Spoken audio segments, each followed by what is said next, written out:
Thank you for joining us. My name is Jennifer Homendy, and I'm the chair of the National Transportation Safety Board. Normally, our investigator in charge, his name is Marcel Muse, M-U-I-S-E. His first name is M-A-R-C-E-L. Marcel Muse is our investigator in charge for this investigation. But just given that we've arrived on scene today, it's very early.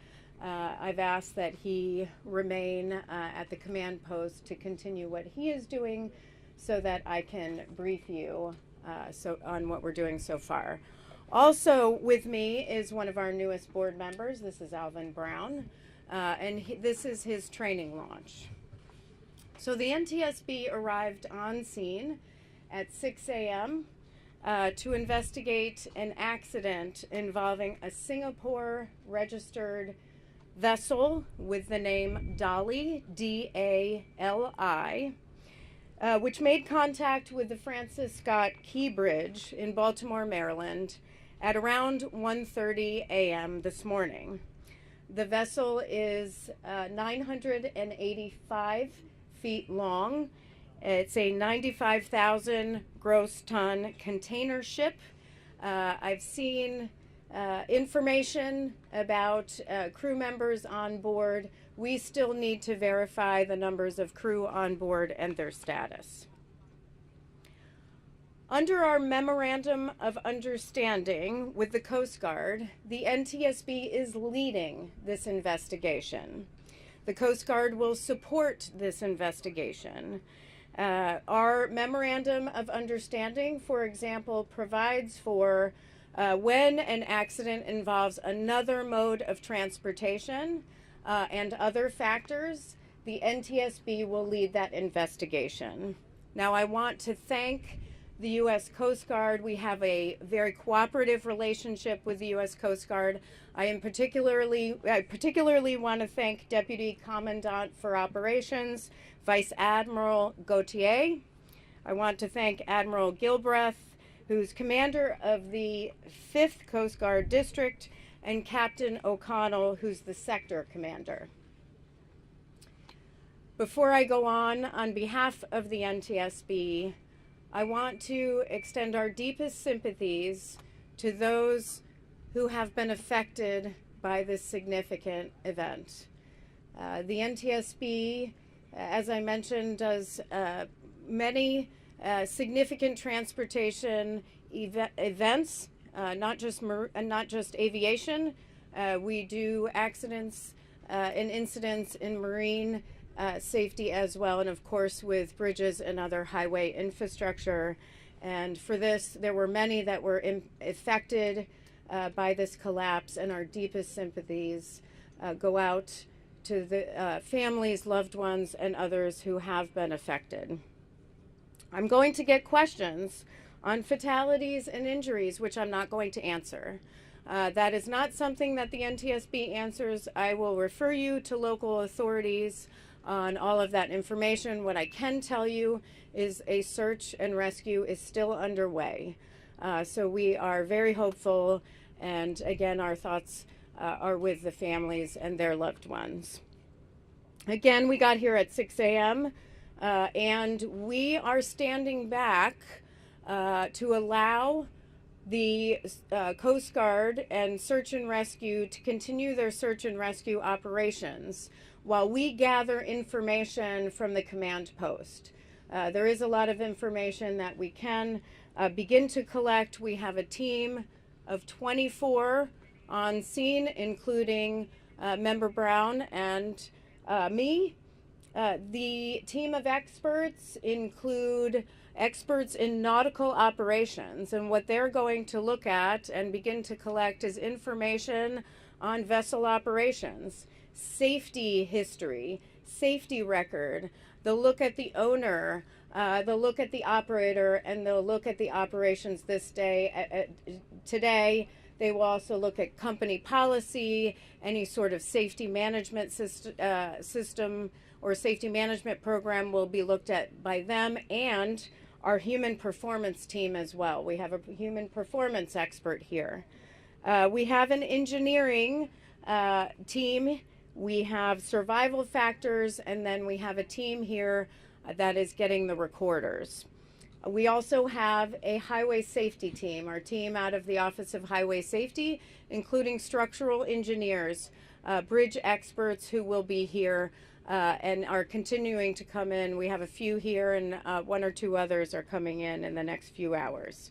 We also have our family assistance team on site, and our family assistance team works with those that were affected by a particular event, families, friends, and other loved ones, and they will help them get in touch with the resources they need while also providing them with the information that they need as we move forward with our investigation. This is a team effort. There are a lot of entities right now in the command post, all focused on search and rescue, as they should be. But I do want to, in particular, thank the Coast Guard, the Maryland Transportation Authority Police, the Federal Bureau of Investigations, the Baltimore Fire and Rescue, and the Maryland State Police. I also know that there are others on scene I'm sure I have missed. For example, Army Corps of Engineers is here, a great deal of expertise, and all focused on what is very important, which is the people first. I have been in contact with my counterpart in Singapore. Director Chong is the director of the Transport Safety Investigations Board. The NTSB maintains relationships with our counterparts in other countries often and stay in close communication.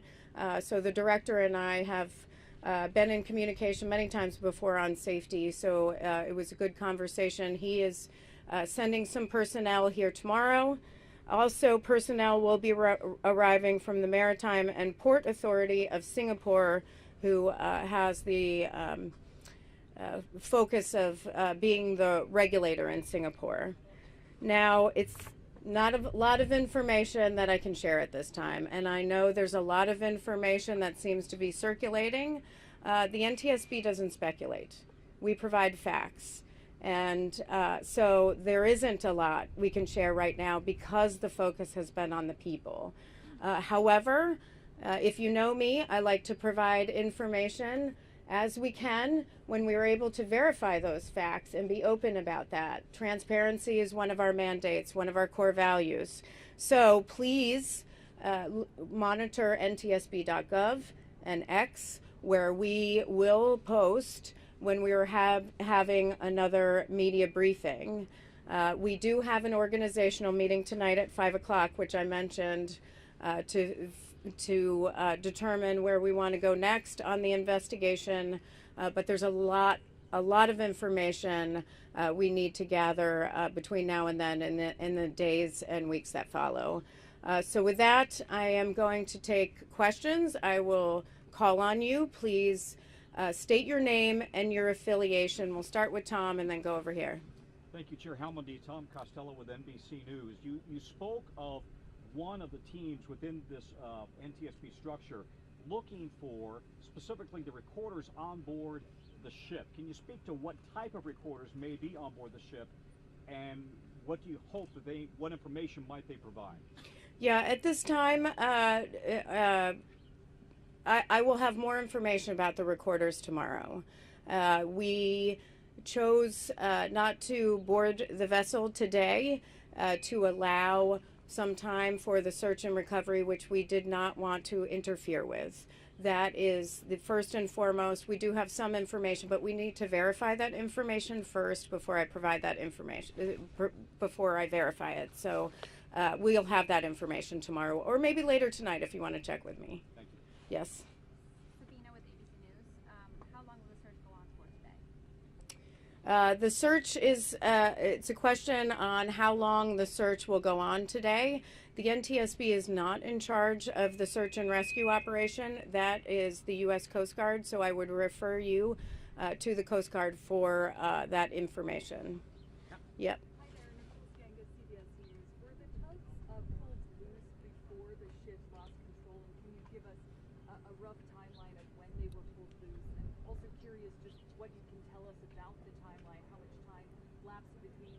notifying authorities and the actual crash? Yeah, there's a question on the tugs and the timeline. Again, I know this is all information you're looking for. The information we get, which often happens in a large event where there are a lot of entities, is there is conflicting information. The NTSB focuses on the facts, so we will figure that out and be able to provide that information in the coming days. Today is far too early for that. Anything on the timeline? Nothing on the timeline so far. How critical will a voyage data recorder be to investigating? How critical will a voyage data recorder be to investigating this? It will be critical. It's a critical piece of our investigation, which is why we have a recorders team here. Have you been able to investigate or figure out why this ship did not immediately drop anchor when the power went out and they were on course to fly for this bridge? Again, that will be, the question is on dropping anchor and whether they did or did not, and the timing on that. Again, that'll be part of our investigation and part of our timeline. I can provide you more information on that in the coming days, but not today. Rena, about what ANI, just wanted to check, do you have any information on the crew that was on board, their nationality? Were there 22 Indians on board? Apparently there's a report that says there were 22 Indians who were on board. The question is who was on board the vessel and nationalities. I've heard conflicting information on that as well. We will have to get back to you on that. Yes. Do you have any reason to believe there were major deficiencies with the vessel before it set sail? What are you learning from previous inspections? The question is, were there any deficiencies on the vessel before it sailed, and will we be looking at any safety information? That is part of our investigation, where we look at in depth at safety information, anything that may have occurred prior to this, any sort of safety history with respect to the vessel, any sort of maintenance that was done to a vessel or the vessel or component on the ship. We will look at all of that, but it's much too early for all of that. You spoke about the government assets that are here. Can you talk about the private sector folks that you're working with? Are there folks from Maersk? Are there folks from the insurance companies that you're in contact with now who are on the scene today? The question is, who are we working with from the private sector folks? I mean, certainly we're working with the owner operators, which are two different entities for this vessel. We will be working with the pilot association, and we will have a number of federal, state, and local partners as party to the investigation. We are going to designate those tonight at the organizational briefing, and I'll have more information on that tomorrow. Given obviously the search and rescue effort is the main focus right now, handled by the U.S. Coast Guard, but the Key Bridge being such a major thoroughfare for the city and for our commerce, for our entire country, not to mention the waterways being shut down, is there any sense of urgency to get this cleaned up faster, or what exactly is the priority beyond just the search and rescue? There's a question on what's the priority beyond the search and rescue.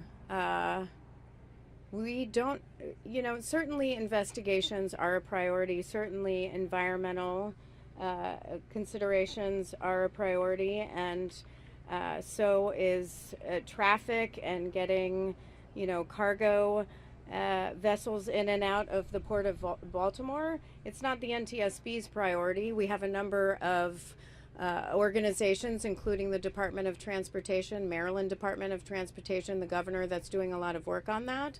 But this is right now it's about people. It's about families and addressing the needs of those that were impacted. That's the focus. I don't think anybody in that room right now at the command post is thinking about what are the next steps to get things cleaned up. They're working to figure out who was impacted, if anyone was impacted, and how do we address that, because that is and should be the priority always. Eric Rosales with EWTN News Nightly. You talked a little bit about the families, and you talked a little bit about the rescue effort that's taking place. Have we confirmed that there were any more than just the 6 construction workers that were on the bridge itself? Were there any more possible other cars, other drivers on the bridge?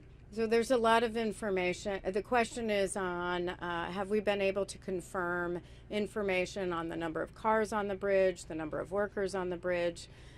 there are a lot of numbers that we've heard back and forth. We need to verify that.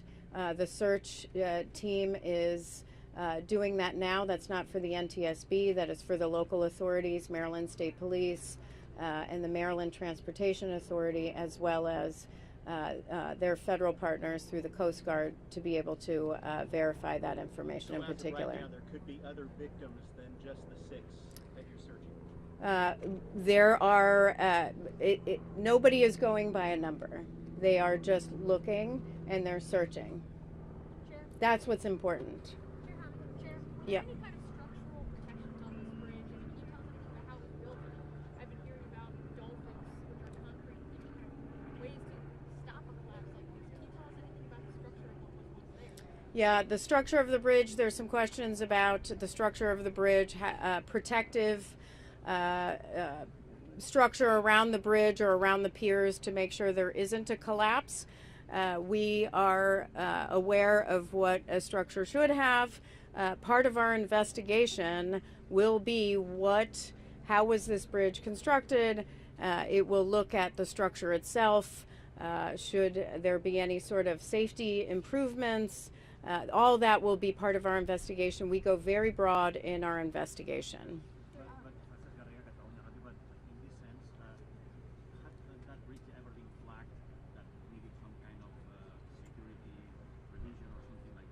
The question is, has the bridge ever been flagged for any sort of safety deficiency or security deficiency? That is information that that will take time to dig through. I will just point to our recent investigation of the Fern Hollow bridge collapse, which took almost 2 years to get information on inspections and what was and was not done after those inspections, and whether there were records or not records maintained. That's specific to Fern Hollow Bridge, but it is very cumbersome process. It's a very meticulous process where they have to dig through a lot of information, so it will not be something that we will be able to verify while on scene. Are you able to speak at all about the reported power outage on the ship and whether the data reporter might provide any insight into that? The question is on the reported power failure. We've heard the reports. We've been made aware of those same reports about there being a power outage.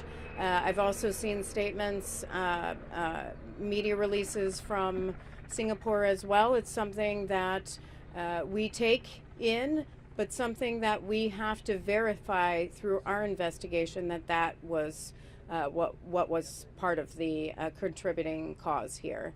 So too early to tell. Yep. Andrew here from NPR. Can you confirm if the construction workers on the bridge were employed by Bronner's buildings? Can I confirm whether the construction workers on the bridge were employed by Bronner Builders Incorporated? That is the information we have. Bronner Builders Incorporated. Of course, sometimes they use subcontractors, so we don't have any information yet on subcontractors, but we do have information on the company itself. Chair, have they been able to confirm who is missing, who was working that night, the construction workers who might be the 6 who are unaccounted for? They share anything? Is there any information on anybody that is unaccounted for and whether they were able to verify with the company?